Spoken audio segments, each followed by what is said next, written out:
Hey, everybody, and welcome to another episode of Eating at a Meeting. I am in my home office. I'm excited to be here today, and I'm excited to bring back to the stage Erik Wolf. He is the founder and executive director of the World Food Travel Association and is the driving force behind the global Taste of Place movement.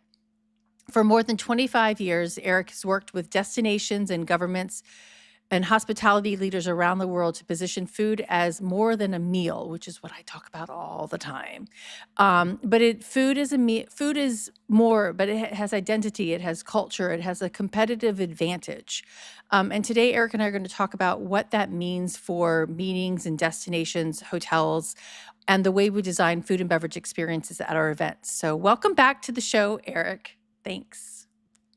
Thank you, Tracy. It's great to be back and to see you again and catch up on what's been happening in our lives the past few years. I know it was, I think it was 3 years ago, and I was in San Antonio when I was going live from a closet in the back of the house of the hotel. But I'm really excited because you also just this Taste of Place is from the World Food Travel Association. You've launched this new Taste of Place concept, and I also did a session for the Professional Convention Management Association last month with that same topic, the taste of place. How can meeting planners use that food culture to enhance their meetings? And because, like you said, it's no longer food and beverage is no longer a support service for tourism and meetings. It's the way that destinations can express their identity and protect their culture. So can you tell us, besides what we just said, what does that mean, and how have you seen it position itself around the globe? Well, I think that what you said, the role of food and beverage in a meeting or event has changed. Before, when I used to do meetings and events, it was, you'd look at the banquet menu and you'd say, okay, we'll have 400 chickens, we'll have 200 beefs, we'll have 100 vegetarians, and that was it. There was no discussion of what the menu actually was or where the food came from or any of that. And I think that that kind of behavior is fully outdated now, and it's also not a sustainable way to produce a meeting. And everyone's so concerned about sustainability right now, and I'm more concerned about greenwashing, because you have a venue that says they do X, Y, and Z, and you dig a little deeper, and actually it's just like a brush of paint on a Mm-hmm. canvas. They're not really doing what they say on the can. So uh, people people have changed, consumers have changed. Our consumers are much more demanding and much more aware than they used to be. So when a destination or a convention center or a hotel or a meeting center claims something now, consumers are going to check and make sure that these things are the case. And I think that the the message that I'd really like to start off with today is that food and beverage are an attraction, and we Mm-hmm. have said for ages now that destinations or chefs or venues should be selling a memory and not just a meal. And when you look at the impact of food and beverage impacts all five human senses. So it has a possibility of making such a long-lasting impact on the meeting delegate, the event goer. Mm-hmm. It's just, you have the flavors in your mouth. You remember the crunching sound. You remember who you were talking with, or you had a local wine that was just amazing, and you guys talk about the wine. Those are memories that are made forever, as opposed to the rubber chicken. I used to actually go around and take pictures of the convention center rolls. Just this hard white, tasteless, disgusting roll that was literally dropped on your bread plate. Mm-hmm. And I would start laughing at the table, and because the way it would drop, it would just plop and make a sound on the plate. And people would look at me, what's his problem? And then I'd get my phone out and take a picture, right? And they Uh-huh. say, oh my God, this guy's a weirdo. But no, I was using it in presentations to illustrate that there's absolutely nothing redeeming about this silly little piece of bread on a plate. And then you contrast that with a locally like a local baker who makes a Mhm. ciabatta with maybe local herbs or something like that. And then people say, wow, this convention center has really amazing food. There are a few convention centers around the world that are really excelling at this. And Mhm. I think meeting and event planners are probably thinking, yeah, this sounds nice, but I need my job to be easy. I can't be the F&B police. And I'm producing events for 2,000, 3,000, 5,000 people. This is something I don't need. But actually, I would say that it's your responsibility because you hold the purse strings or your client holds the purse strings. Mhm. And these convention centers, meeting venues, hotels are going to jump through hoops to get your business. So make them Mhm. perform for you, make them prove to you. And it is possible, it is doable. I have seen success stories at multiple levels. When I lived in Portland, Oregon, there was the Embassy Suites Hotel Yep. downtown, which was known for having Yep. outstanding food. There's a chef there that really got it, and he could serve up to 200 individually prepared meals at a time, and it all just it worked like clockwork. Of course, he was German, so maybe something I th cultural, I but went and did the, event sustainability course at that hotel. Yeah. okay, Yeah. so yeah, Yeah. you Mhm. probably had Mhm. that food. Yep. And then I've seen it also happen at the convention center level. Mhm. So Canada is really gets great convention center food, especially Vancouver and Ottawa. Mhm. I think are probably two leaders where I've seen this kind of experience, where the executive chef understands the need to involve the local producers, makers, suppliers, ranchers, farmers, whatever Mhm. it is. And I think we talk about bringing business to a destination. And if you're bringing 2,000 people to a destination, they're there to use the destination. If you're staying at a hotel, 80% of that hotel's revenue is going back to corporate headquarters somewhere. So the only money that is spent at the hotel is a little bit on F&B and wages, and that's it. And if a little bit is spent on local transportation, but this is not making the significant economic impact that a DMO might expect Mhm. because of things are held at chains and the revenue goes back to corporate headquarters.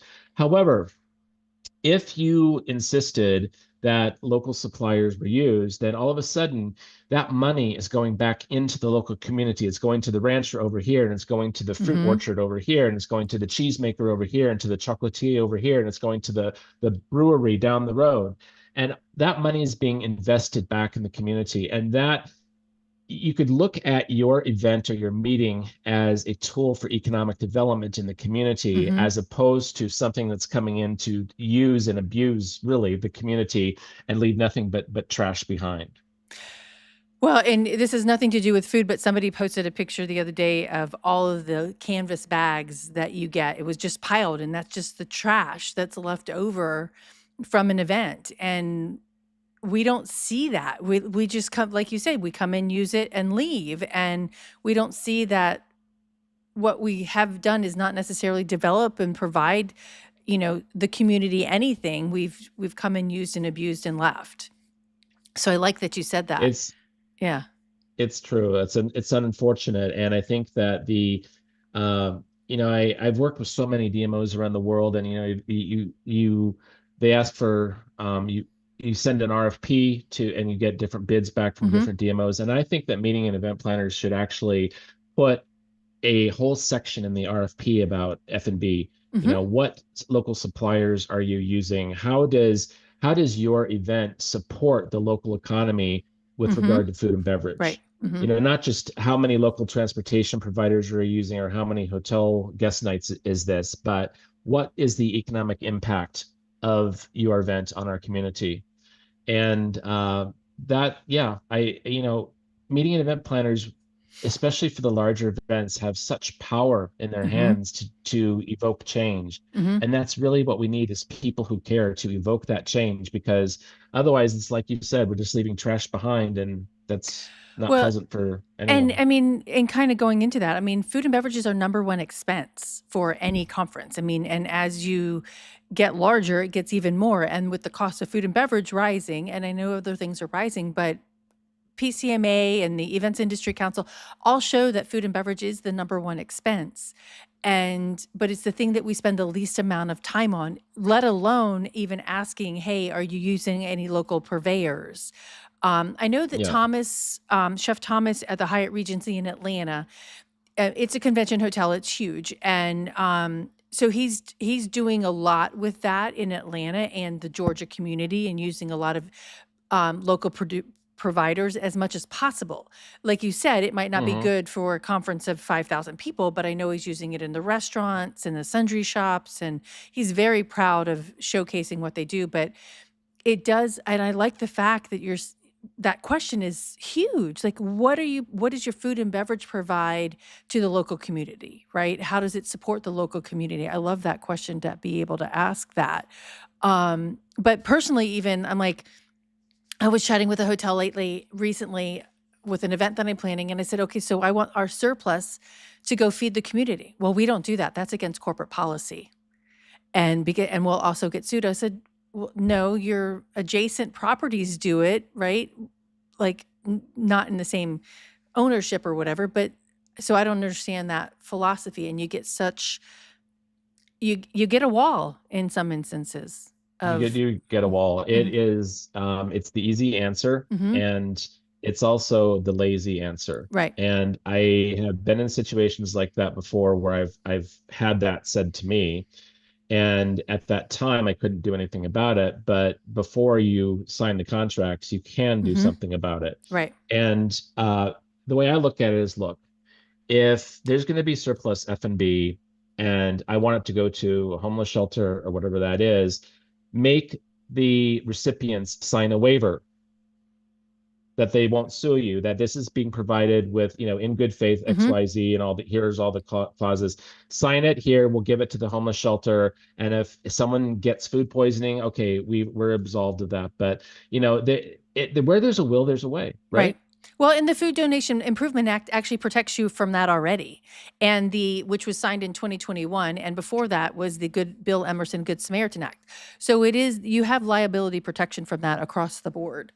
Already here in the States, at least. And I know you're in Spain, and I was chatting with a woman years ago in the incentive industry. And I know I've told this story, I don't know how many times, but she saw one of the banquet servers in the back, or kitchen staff in the back, crying as she was throwing away food, and she was throwing away filet mignons. Oh And my this God. woman was crying, and this woman said, "Why are you crying?" And she's like, "Because I can't afford to buy this myself, and my boss is making me throw it in the trash." Because it was prepared but unserved. It wasn't like it was, on Yeah. your plate, but it was prepared Half eaten. Yeah. right, yeah. So we have got to do better with as much food as we buy. We have that buying power, and if you look at the corporate, you know, like I don't know if you said this beforehand, before the show or not, or if it was when we got on air, but you know, the corporate mantras of like, hey, we want to be sustainable, we want to do this, but is it being passed down to your franchise owners, right? Because majority of the hotels are Exactly. franchise owned. So how are you embedding that into that? Um, And not just homeless yeah, shelters either, but yeah, also animal shelters. There's a hmm, lot of dog shelters I mean, can you imagine dogs getting filet mignon for dinner because no right, one could eat yeah, it? right. They would be such happy little campers, wouldn't they? Exactly. Yeah. And even the pigs, right? The local pig farmers. Yeah. Any of that, any of Yeah. those animals. Right. Yeah. Okay. So one thing that I saw in the report was that the phrase that local isn't enough. What does that mean? Um, when you look at local can mean anything. It can mean that I called up my local Cisco rep and said I need, 10,000, whatever it is. It could be you bought something from a local store and they were shipped in from China, right? Mhm. Um, there's a lot of wiggle room when it comes to local. And a better way to handle local is actually to cite the source. And this, especially when it comes to food and beverage, I like to suggest that meeting and event planners use something that, and also chefs in restaurants, use something that we call menu messaging. And rather than just giving the delegate a menu and saying, okay, first course, second course, whatever, Mhm. you actually say where the food is from. Mhm. So in Portland, where I used to live, it was Carlton Farms pork fillet with Willamette Valley Vineyards, whatever Mhm. it was, and or in San Francisco, you'd have something like uh, no, not San Francisco. Let's go back to Portland. Rogue Creamery, blue cheese, Mhm. smoky blue cheese, and so you could actually see where these things were coming from, and Mhm. you could even take it a step further and put the faces behind the places because people, it's one thing to say this and also to include it on the menu, and that's good. Mhm. You get a gold star for that. But could you imagine introducing Dave Gremmels from Rogue Creamery and saying, and here's Dave, the cheesemaker, and wow, Right. okay, wow, the cheesemaker is here at our event. Okay, not practical to happen all the time, but Mhm. you could maybe get one or two of your suppliers to come in and just hey, I made the chocolates today, or I crafted the beer today. I hope you enjoy it. And what a cool impact that would be. People could get their Mhm. pictures taken with them as well. And these people, not just chefs, but these people are celebrities. Everyone They is are. obsessed with food. Mhm. And they want to meet the barista, they want to meet the winemaker or the brewmaster, they want to meet the chef. Yep. This is what people want, and it could even be done as an attraction at Mhm. the Yep. convention center Yeah. or hotel. Well, we do all kinds of you know, puppy people bring puppies and goats into their booths to have people come touch them and play with them. Why not bring the local farmer, right? Or, Yeah. especially if you're doing something that's really, sponsoring something. If you're sponsoring a food and beverage session, can you bring in that local, person? It adds so much more value, and they are farmers and different makers, cheese makers, et cetera, are like celebrities now. People like to follow them. They want to know how they do it, what they're doing. So I think that would be a lot of fun. Mhm. It would be. Um, okay, so we just kind of answered the question I was just about to ask you, but the traveling for food, people travel for food, and there's a bunch of people that I know that have food allergies and dietary restrictions. They travel for food, and they are looking at, they still want to experience that place that they're going, if they're going to Madrid or London or whatever. So what for planners and destination leaders, what's the difference between simply offering that local food and delivering the taste of place experience? I mean, you just said, let's bring in that farmer, how do you do that? But when we're looking at that in other ways, how can we DMOs and I think destination management companies probably do a good job of that when they're helping planners do that. But what other ways have you seen it done that have been very, very successful? What, The, bringing in local foods to a yeah, meeting or yeah, meetings, yeah. Um, I don't even. What's the difference between simply offering the local food and then delivering that taste of place experience? I mean, you just talked about bringing in the farmers and things, but what other things have you done or seen done? well, I mentioned the menu messaging. Yep. That's a big thing. Um, you can also give delegates the little sample sizes to take Mm-hmm. away, gift bags and gift Mm-hmm. boxes. There is the province of Nova Scotia in Canada that has it's an organization called Taste of Nova Scotia, and it used to Okay. be run by a woman called Janice Ruddock, and she is no longer head of it. But they have a little gift box program that they do, and all of the products come from Nova Scotia, and so you can order these either as a company and Mm-hmm. doing like a corporate gift, or you could do it for a convention for convention delegates like speakers, that kind of Mm-hmm. thing, and you get a nice little box of Grand Pre wine and the local cheese and some Mm-hmm. crackers or whatever. And everything's made in the province of Nova Scotia. And I think that's fantastic because imagine you have these 500, 1,000 people all coming to your destination. They can return to their homes as ambassadors and talk about the great food and drink they had there. I had no idea that Nova Scotia had amazing food. Hmm. And you know, 'cause it just doesn't come up on the radar, right? But when they actually can bring product home with them, or you know, here's some maple syrup from Nova Scotia, and you know, this certainly beats what I got at Costco, kind of thing.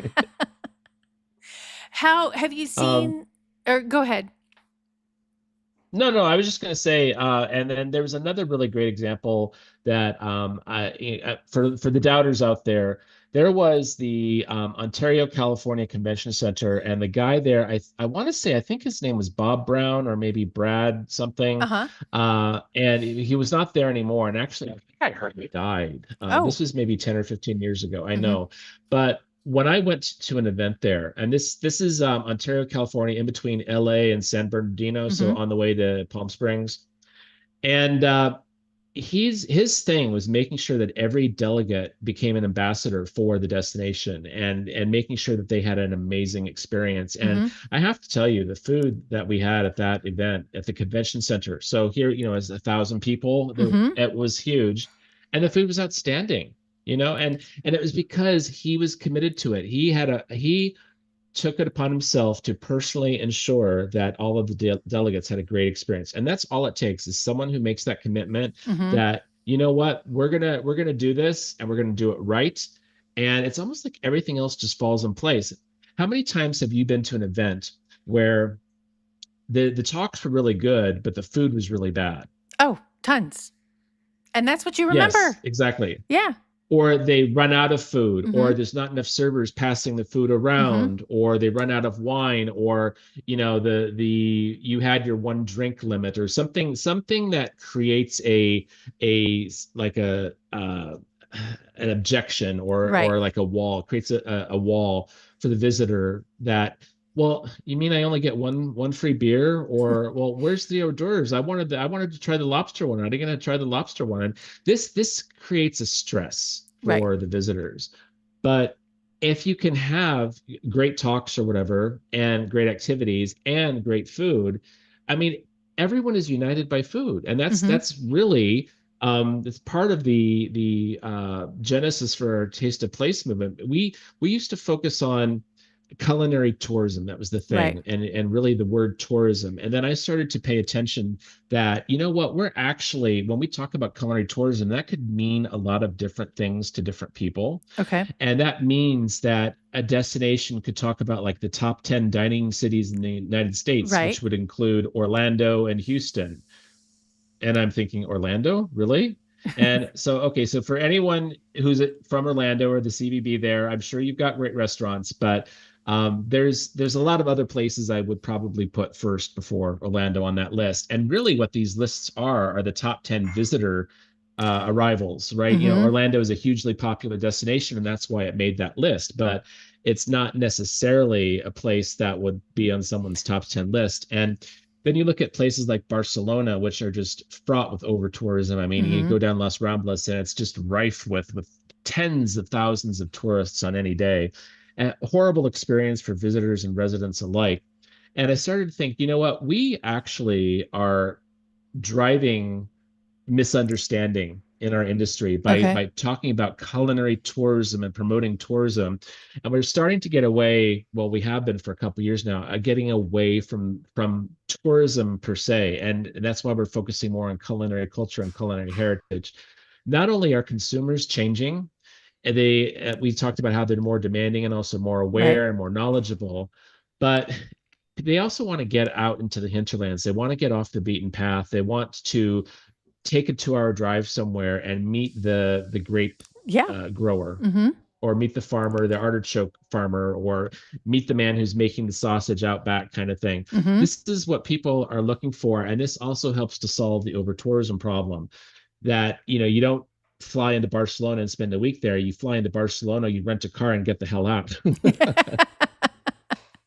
Well, yeah, I mean, and I remember going to I think it was Justin, DMC Network event, and it was in, oh my gosh, in Mexico. But there was a guy who was hand churning ice cream. like at our Nice. event. I mean, and I have pictures of that, and I love showing that photo and that experience of. And he had three different kinds of ice cream that he was just hand churning right there, and that enhances that experience so much better because you're not getting just a scoop of ice cream from the container that's in the freezer. So Exactly. how have Perfect you example. yeah, how have you seen cities, use the culinary culture as a competitive advantage? And we talked before we got on the show because I said I know that like Tucson, not yeah, Tucson and San Antonio are both UNESCO cities of gastronomy. And then I read in your newsletter too that Italy's food culture just got a UNESCO award. How can you, so that's It two got questions in. recognized as intangible cultural heritage. Okay. Yes. So I Yeah. think I just rolled like five questions into one thing, but let's go back to that first one. But you know, how can and DMOs and CVBs use the culinary culture of a city as a competitive advantage? And have you seen any cities that have done that well? Yes, definitely. When I was living in Portland, I would see Portland at a lot of different events like NTA and so on, and they would bring local ice cream. Mm-hmm. They would bring Dungeness crab. They would bring local wines and beers, Portland coffee, and that's a great way to literally let people get a taste of what they're going to experience when they go to Portland. So that is one example. But then you started to bring in the idea of certifications for destinations, and that is an interesting path to go down. A lot of destinations now are getting on the Michelin bandwagon. And it's one thing that drives me crazy because, first of all, not all destinations are gourmet destinations. And when a destination aligns itself with a premium guide like Michelin, it's putting a gold veneer over the destination and making the destination seem like it's gourmet. So maybe, Aunt Sally and Uncle Harry can't afford to go to the city anymore. They think that it's out of their price range. Mm-hmm. The state of Virginia turned Michelin down. I think they wanted I something like saw that. $250,000, yeah, Yeah. to do a guide. And this is pay to play. Mm-hmm. Singapore, South Korea, they've paid millions. Thailand have paid millions of dollars just to get a guide. Saudi Arabia, I've got um, a guide right here. So I do work Back it with up a Saudi little bit. Arabia. Yeah. Uh-huh. There we There we go. go. Can you see it? Uh-huh. I do work with Saudi Arabia, and this is the Michelin Guide for Saudi Arabia. And I actually have to say it is well done. There's restaurants in here that are not Michelin starred restaurants. This one Takia that I've Mm-hmm. been to in Riyadh is outstanding. It's kind of like modern, innovative Saudi Mm-hmm. cuisine.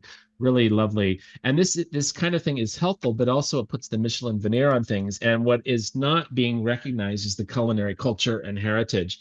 And also, it's not just about dining out. It's not just about the restaurants. It's about the farmers markets and the Mm-hmm. farms and the makers, all the artisanal makers making, tinctures and teas Oh and yeah. and whatever people are doing. That's the culinary culture, Yeah. and that's another reason why we created the Taste of Place movement, is to put the spotlight on people like that. I mean, I think Michelin is it's a lovely guide. Mm-hmm. I would use this if I went back to Saudi Arabia, but it's also not something. I mean, I people don't eat in Michelin star restaurants No. every night, Right. and we're not gonna use have 21 meals in one week out of this guy. That's just not how things Right. work. Yeah. And I wanna go to the market and have what Abdul is having, right? That kind of thing. And it's hard, I think, to look at the idea of certifying a destination. We have our Capitals of Culinary Culture program, and there's been certain destinations around the world, like Cuenca, Ecuador, is a Mm-hmm. great food city, and everything that's done there is just local culture on everything. Uh-huh. Puerto Natales, Chile, as well, in Chilean Patagonia, which is a kind of a subarctic climate. You know, if you could think somewhere like northern Alaska, Okay. not northern Alaska, but southern Alaska, that kind of climate. And they actually have an amazing food culture and some of the best seafood in the world. Wow. There have been other destinations too, like Nicosia in Cyprus, that they all have something special about what they've been doing. The UNESCO Cities of Gastronomy program is interesting. I was on the review panel. I used to be on the review panel for Hmm. UNESCO, and I remember seeing the Tucson application, and it was stunning. You know, that this is a city that has a food culture that goes back 4,000 years to the Wow. indigenous peoples that lived there, where chilies and seeds and vegetables and fruits were grown in the valley there, and it was well documented. They have the seed bank. That I mean, there's just so many things about Tucson that really earned it well, that title. Hmm. And then you have other cities like Bogota in Colombia is a city of gastronomy, and we have an ambassador of our association in Colombia, and she's kind of, yeah, we've got some good restaurants, but that's not really where the great food is. So you have to kind of look at some of these programs and see, you know, are they pay to play, and what's kind Hmm. of assessment is going on behind them? Is it just something that someone applies for and gets, or is there Right. actually some integrity Mhm. behind it? Right. Oh no, that makes a lot of sense because you don't we greenwashing or whatever, how is it managed? What are they doing to make sure that it's accurate? I just opened up LinkedIn over here and saw that there's an entire conversation going on about our conversation. But I, to your Oh, point, it is. I'm like, I remember sitting in a hotel and and it was a lecture on sustainable seafood, and the gentleman who was making the presentation is we're like, well, who are you certified by? How do you guarantee all of the, well, I don't do any of those. I certify myself. I'm like, well, how do we, how can we test that? Well, you just have to take my word for it. I'm like, the woman sitting next to me and I were like, yeah, no, we want to see some of those outside certifications that you've strived for to showcase that you are doing the work, right? And granted, some yeah, of them are not necessarily legit, so how do you find the right ones? But it is like, don't hold it on yourself. Like, we want some outside clarification. Um, I want to touch on this conversation that's having over here. Mary said that she's seen entire cakes dropped in the trash because we were not allowed to even slice them up and put them in the break rooms for staff to enjoy. And then Nancy was like, hey, my food pantry would love to get those cakes. Um, and this Mary replied going, the issue was we didn't have a process refrigerated space to store. Um, and now Too Good to Go, the app is there that we can still hopefully use. I don't know if it's everywhere yet, but then Paige asked, how can we become involved in the World Food Travel Association? And Nancy would kindly put the website in there. But I do want to also put in you have the taste of place underneath the World Food Travel Association. Can you talk about that? That was a lot. I just sure, talked a lot. yeah. No, it's this. This is. I could talk all day. I love this stuff. This is. I eat, live, breathe it.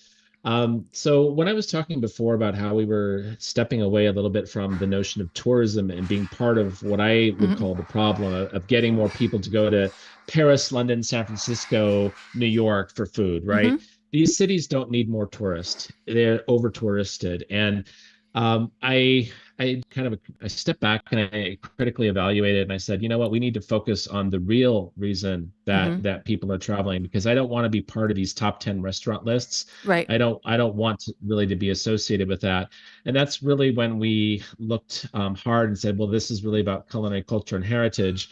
We started to go down that path. We partnered also with the Culinary Heritage Network based in Sweden.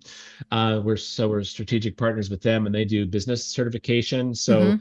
for the guy who says he doesn't trust the certification entities, which there's a whole reason to agree with him on that, but with Culinary Heritage Network, these entities can be certified for as little as like $150. It's, you Mhm. know, we're not talking thousands and thousands of dollars, but these certifications can be earned. So we decided that we needed to bring discovery of culinary cultures to a more prominent position in the world. And some people have said, "Oh, well, it sounds like you're doing what slow food does," and Mm-hmm. no. And here's the reason. First of all, Slow Food, great organization, great programs. Love Carlo Petrini. He's a great icon, ahead of the organization. I followed them for years and I've used some of their tools and I have the utmost respect for them. Slow Food is really focused on advocacy and food systems and making sure that food is available, clean, fair, that kind of thing. Mm-hmm. And that's great. That's a worthwhile cause. What we're doing is focusing on local cuisine, local culture, culinary heritage, and connecting it with travelers and residents alike to make it more discoverable and approachable. Mm-hmm. There's people just don't know about a lot of things, and you know there's Taste Atlas, which is part. It's there's some interesting things on there, but that's not quite right. And then, like you said, the UNESCO Cities of Gastronomy. What does that mean? Okay, Mm-hmm. so you got that certification. Well, what does it mean? Is there a consumer marketing campaign behind it that Right. then opens the doors and explains what this is to everybody? No. And so the Taste of Place movement that we're creating is consumer facing. It supports the local producers and makers and destinations. We're right now in the process of looking for destination alliance members to help us establish a framework around the world that we can continue to grow this, but it's really meant to be a more egalitarian approach and a discoverability platform for all kinds of stakeholders in the food Mm-hmm. ecosystem. Awesome. That sounds fantastic because we need to, kind of like we said a little while ago, bring them to the forefront because they're the ones that feed us all. Um, Indeed. and we need to shine a light on them. Paige wanted to know, she's looking for more active participation within the organization. Is there a way for Paige and I to join the World Food Travel Association? And what do we get out of that? How can we actively participate in the association and or the Taste of Place? And on the Taste of Place, just so you know, there is a pledge to sign, which I signed, or declaration. So talk about both of Yeah. those. Like, how can we, besides signing the declaration, how can Paige and I get more involved in your association, and what does that mean? Sure.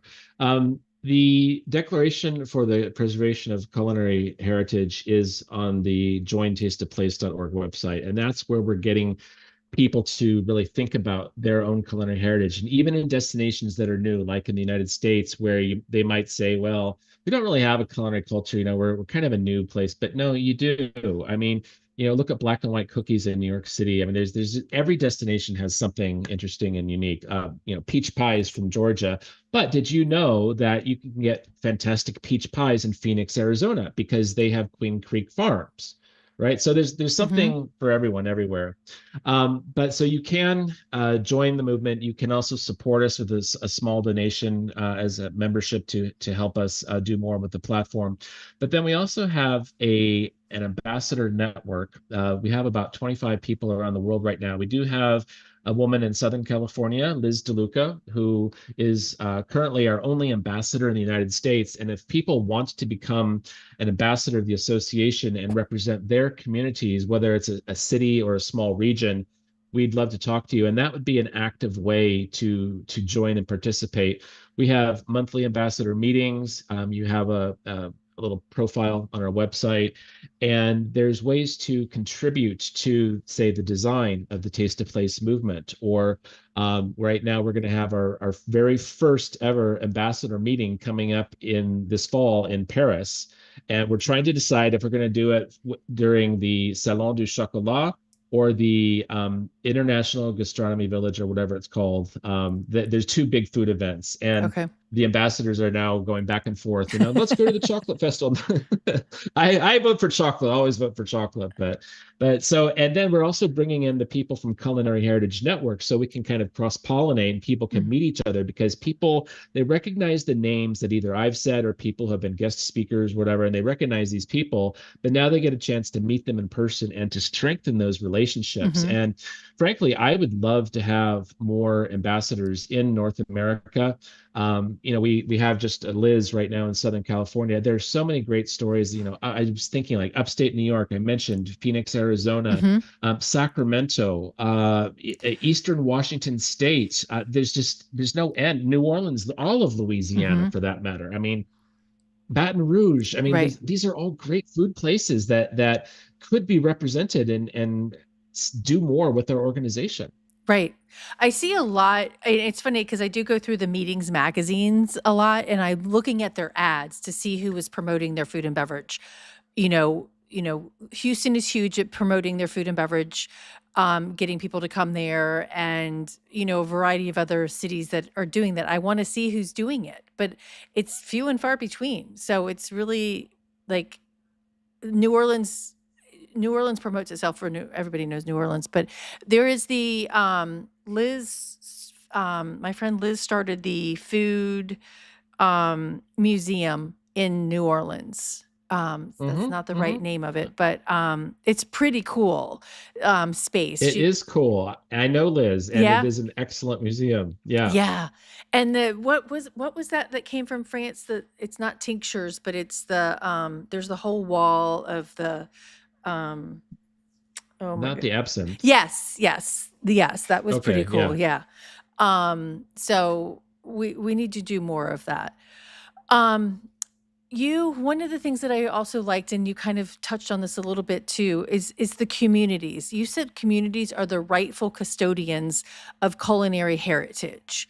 And I think in some of the other things, and I was talking to a food anthropologist a couple of years ago as well, is like we're losing some of that heritage knowledge of like what our grandmothers did and great grandmothers did and how they made food. So how is this taste of place helping that, and how can planners grab onto that, or destinations grab onto that to help protect that heritage? That's a great question. And one of the things that we're doing to solve just that is introducing guardians of culinary culture in specific areas. So right now we have a woman who's a guardian for culinary culture in an indigenous community in Colombia, the country Okay. of Colombia. We also have a woman in Wales, UK, a woman in Italy, and they're just coming in so fast. I can't even get them on the Uh-huh. website fast enough. And then a woman in the Philippines as well. And you may have recognized that I've said the word woman 4 times. And you also mentioned your great grandmother and grandmother. And I think that the important message here is that we need to remember the role of women in culinary culture and heritage It's huge. preservation, because they're the ones in the kitchens, they're the ones with the cookbooks, they're the ones who know the ingredients, they know what herbs to use or what herbs can be used for the ailments and so on. They're the ones who know how to make the dumplings or how to make bread by hand or how to make pasta by Mhm. hand, right? It's typically not the men. Now I'm not being sexist here, because I mean men are usually the great barbecuers, right? We're great on a grill, but with a beer in our hand Right, usually. exactly. But it's the women that I think are the unsung heroes. And I interviewed for our podcast a woman from Spain. Her name is Blanca Valencia. She's from Andalusia, but she lives in Ireland. She married an Irish guy, and we were talking about how currently Spain, everything you see in the promotion of gastronomy or whatever, positioning Spain as a gastronomy destination, it's all male chefs, all of Wow. them.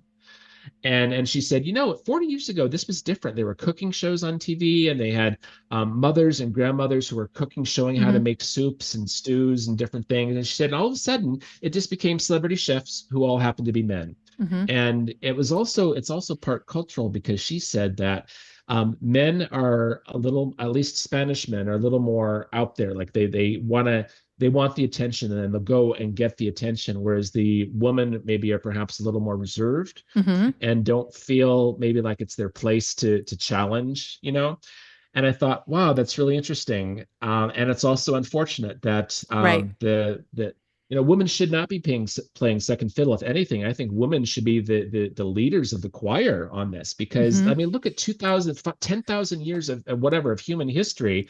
Who is behind the culinary culture? Mhm. Yep, women. It's mostly the women. Yeah. But and then just speaking of that, like if you go into the corporate go into the hotel kitchens, it's men. Like, it's mostly men in all of the hotels that we go around. And I Yes, it's a lot of it's them. yeah, and but then again, and I interviewed a guy in Toronto, Len, and he was helping um immigrants find a place and share their food culture when they came to a new place, right? Came to Toronto and shared that. And it's all women. Mhm. And it's like there are these nonas. It was like that movie with whatever his nonas, right? What is his name? Somebody tell me what his name is. um that it was a television show or a movie about it, and all these ladies have that history and the knowledge, and they need to pass it down, and they want to share their culture. But that's how we share our food, or that's how we get to know each other, Mhm. is by sharing what we know and how we cook. And it's all And grandmothers and sitting down and for a meal yeah, and sharing yep, stories. and it's Yes. all women. And then you get to the muckety muck corporate, and it's all men. Sorry. Funny how that happens. Right, exactly. Okay, we could talk for hours on this. Yes, If we you, could. um, what I'm trying to like for a destination or a planner. I mean, and you said let's put this into our RFP. What two questions on this. What questions could we put in our RFP? I like the one that said, how do you support your local food communities? Doing that. But what other things could you say if there was a toolkit for DMOs or planners? What would you want them to put in that to help elevate this taste of place? That's an excellent question, and I'm almost embarrassed to say that we don't have a toolkit to help meeting and event planners. So first of all, my apologies to all of you, but maybe we'll put that on the list of things to do. Yeah. But Well, let's I think collaborate that on that. we could do Yeah, that. Let's yeah. do it, Okay. Tracy. I'm happy to. Yeah. Okay. Yeah. We actually have some other toolkits that we've developed for chefs and Mhm. sustainability and tour operators. So let's do it. Okay. Okay. It's on the to-do Yep. list. Yep. But I think the first thing that meeting and event planners can do is, first of all, make an internal commitment with yourself that we are going to make food the star of our Mhm. upcoming meeting or event. Mhm. And what does that mean? That means, like I said, using the mini messaging. It means asking the hard questions. It means insisting on local sourcing. It may also mean actually requesting copies of invoices from local suppliers. They do this in Canada. There's a certification that's offered by the Culinary Tourism Alliance in Canada. And in order to get the certification, you have to produce a percentage of your invoices have to be Oh. from a certain radius. And so these kinds of Mhm. things can be done. And, you are the leader here. You are the customer. What you Mhm. want, they will do for you. And if it's not their policy, if they refuse, if they say, I'm sorry, it's corporate policy, we can't donate leftover food, then go somewhere else because Mhm. they're not the right fit for you. The world is changing, and there's so much at stake right now with regard to the survival of the planet and the survival of Mhm. humans as a species. I mean, I see climate change around me all the time. I see 20 miles of trees that have just died because the climate has changed. The climate Mhm. is getting hotter and hotter, and in 40 years, we're going to be like Morocco. Wow. I see this happening on a yearly basis, that actually Mhm. creeping in. So be part of the solution and make that commitment, and ask the hard questions. And then probably in 3 months, you'll be able to download the meeting and event planner F&B toolkit Yeah, from Tracy's exactly, website. yeah. Well, I mean, even just talking, like, we have a creek out back, and when we moved in 4 years ago, I mean, it was full, and it was, I mean, not something that I would jump into, right? But it's completely dry now. And it's just it makes me Wow. very sad. And I think that beavers have set up a dam along the way and blocked part of it, but um, we need to figure that out too. But at the same time, it's just we see all these fires and that are happening in various places, and the world is getting hotter. Um, but I love that, and we're going to work on that toolkit because it's all Yeah. about Yeah, eating at a that sounds meeting. good. Yeah. And okay, so from the trends report, um, are there any trends that meeting planners should be paying attention to now if they want to stay ahead of in the next 3 to 5 years? there's all kinds of setup. Just give I me encourage two. anyone Yeah. to go to our website and Yeah. download the state of the industry Yeah. report. But I think that one of the things to plan for is the use of AI in planning, and I think that AI can help us to be more efficient. We use it as a tool. Don't let it take over Hmm. you. You tell AI what you want it to do. So, for example, you're looking for, find me a event or meeting facility in Houston, Texas that allows recycling to not recycling that allows leftover food to be donated to homeless shelters, that has a solid sustainability policy. Show me the sustainability policy. Hmm. Give me the top 10 venues for me to consider, rather than going to the DMO and asking for a list and having to call each one of those and going to their websites individually. AI can cut that Yeah. decision making time down dramatically. Okay. That's probably one of the ones I would look for. And I think that the other thing is that the labeling of local products, making sure that the labels are promoted. That goes a little bit to the menu messaging, but to elevate the visibility of those products that people can recognize. Tell the stories behind the Yeah. products. Don't just say that this is a beef tenderloin. Well, where's the beef from? What Hmm. was the cow's name? No, not really. um, but Yep. Yeah. tell a story. Tell a story. People love stories and people remember stories. Hmm. And if you can invite a maker to tell a story about a product they've made, so much the Hmm. better. Yeah, no, I totally agree. I totally agree. All right, so a couple of rapid fire questions, real quick. What one word defines a true taste of place experience? Mm, just one word, right? Not Hmm. two. Right. Uh, I would say maybe quality, Okay. Yep. No, that makes sense because, but not overdone quality, hmm, just normal quality. right. Quality. Okay. The most overrated local food trend right now. Dubai chocolate anything. Dubai chocolate Don't get me started. or just chocolate? Dubai, it's a Dubai flavor. So what they're doing, they're mixing pistachio and chocolate and I think cinnamon maybe Hmm. also, I'm not sure. And they're putting it in everything from puddings to candy bars to cakes to Oh, wow. coffee drinks, everything. Yeah, go to the grocery store and you'll see Dubai, whatever. And the thing is, if you want like oh, there's a little thing of chocolate pudding at my local grocery store, and I think it Hmm. was like €1 or €1.50. But if you want the Dubai flavor of that, it's 250. Oh, wow. It's ridiculous. It's just such a fad. It is driving me crazy. And we actually talk about this in our Taste of Place report for this year, Uh huh. that this trend came out of nowhere, and it was actually it was a chef in Dubai that created a confectionery that had this flavor combination, and Dubai totally missed the bandwagon on claiming this and owning the destination name behind it. And it's like French champagne, right? Hmm. The terroir, the DOP, that the designation of the area. And so now everything is Dubai, and you've got Dubai chocolate milk now, and all these, just it's like Dubai. Sorry, someone was asleep at the wheel there. And does it, I mean, is there anything like extraordinary about the Dubai chocolate? Or is it I just mean, those mix of it flavors? depends. Yeah. I think it depends. I mean, at my local grocery store, I broke down and bought one because, well, the I'm a sucker for a sexy package, and Uh-huh. it was a chocolate bar, and it just looked really, really good. And so, and it was only a little bit more than the normal chocolate bar that I would buy. So I said, okay, I'll do this. That's the only Dubai product I've ever bought, and I have to say it was really, really good. Yeah. All right. Well, Yeah. good to know. I'll have to go look. Okay. If finish this sentence. Every meal should.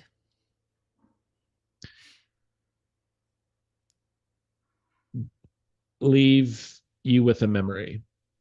Love it. Yep. Nope. I love it. Thank you. Okay.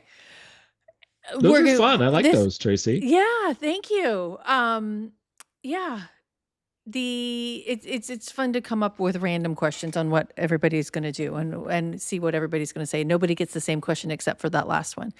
All right, Erik, I so appreciate you, and I'm so glad to see you face to face on a camera after a few years. So thank you so much for spending time with us. And besides these two websites that I put down here, how can they get a hold of you?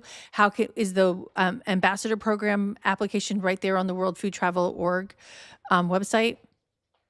Yeah, I can make Okay. it really easy. So people were asking how to get involved. So sign the Declaration for the Preservation of Culinary Hmm. Culture and Heritage. Consider becoming an ambassador, and also consider becoming a guardian for the culinary culture in your area. You can contact me directly. It's just Erik with a K at worldfoodtravel.org. Or you can connect with me on WhatsApp, because a lot of people are using WhatsApp now. So my WhatsApp number is +44 Oh, wow. 7827 582 554. Thanks. Wow, Yeah, it's when I everybody. lived Yeah. in the UK. So Okay. yeah. But and if if that was all too much information, just email me, or WhatsApp me, and I can send you the direct links that you need. We can talk more. I can explain to you what it means to be an ambassador, what the responsibilities are. Mhm. There's also this stuff on the website, but I know it's overwhelming. So just send me a message and I'll get right back to you with what you need. Thank you so much. I really appreciate it. Nancy, Paige, and who else was over here? Oops. Where's Mary? Thank you so much for paying attention and sticking with us the whole time. They've been just chatting it up over here, and and they made comments about. They said thanks to both of us. So, everybody, Thank you, Tracy. you're welcome, Erik. And It was a lot actually, of my fun. friend Joan sent me an email from you, like, do you know this organization? Do you know this guy? I'm like, I do know this guy. And thank you for reminding me that I need to reach out to him. So thank you, Joan Eisenstadt from DC. No, Yeah, Joan. I Hi, know. Joan. And she's hooked me up with her cousin who does chocolate out of the UK. So I need to follow up with him too. Um, Excellent. yeah. So, all right, everybody, if you can believe this, next week is March, and which means it's Women's History Month. And so I will be following up and showcasing, and Erik, I would love your input on this too. Women farmers. The UN has designated 2026 as the year of the female farmer, woman farmer.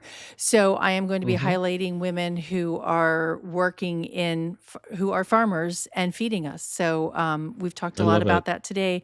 So tune in for that. I think it's my sixth rendition of Women's History Month.